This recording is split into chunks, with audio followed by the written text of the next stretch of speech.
स्वागत है आपका कैपिटल टीवी में।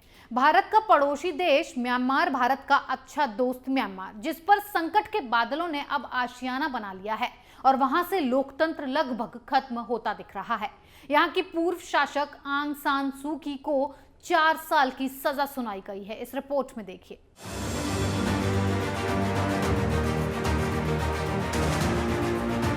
भारत का पड़ोसी और कुछ समय पहले तक शांति प्रिय रहा देश म्यांमार इस साल के शुरुआत से ही संकट का सामना कर रहा है। बौद्ध धर्म की राह पर शांति से चलने वाला ये देश आजकल अशांति की डगर पर चल रहा है, जहां से एक बड़ी खबर सामने आई है। म्यांमार की पूर्व प्रधानमंत्री, लोकतंत्र समर्थक और शांति नोबेल पुरस्कार विजेता आंग सान सू को एक स्पेशल कोर्ट ने 4 साल के कैद की सजा सुनाई है।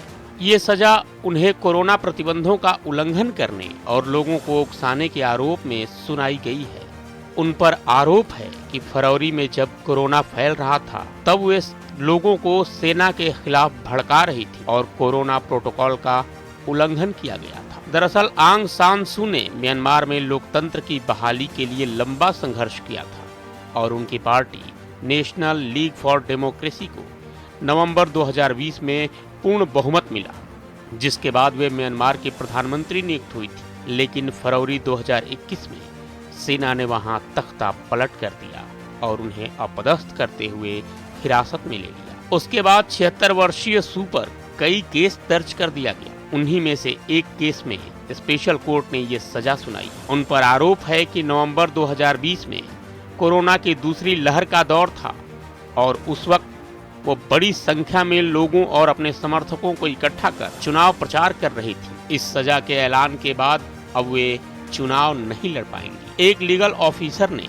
नाम उजागर न किए जाने की शर्त पर सू के बारे में ये जानकारी दी। सू को मुकदमे की वजह से मीडिया और अन्य लोगों से दूर रखा गया। वहीं म्यांमार की राजनीति की समझ रखने वाले लोगों का कहना है कि सू को अगले चुनाव से दूर रखने और उनकी छवि को खराब करने के लिए भी इस तरह के कई मुकदमे उनके खिलाफ चल रहे हैं। दरअसल म्यांमार के संविधान के मुताबिक किसी मामले में दोषी करार दिए जाने के बाद जेल जाने वाले शख्स को चुनाव लड़ने का अधिकार नहीं है।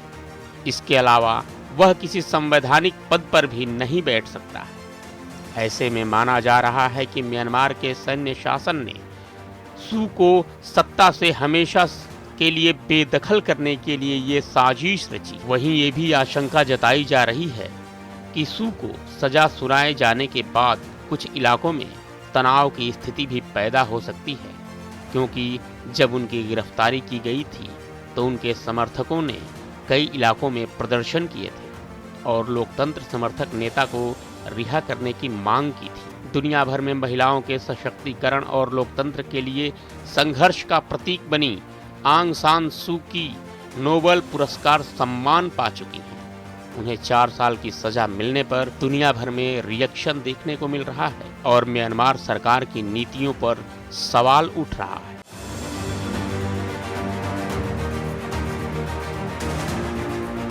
पूरी दुनिया को पता है कि जब तख्ता पलट होता है तो स्थिति क्या होती है। सेना अपने हिसाब से सत्ता चलाना चाहती है और अपने विरोधियों की आवाज को दबाने के लिए हर संभव कोशिश होती है। अब एक बार फिर ये कहानी म्यांमार में दोहराई जा रही है।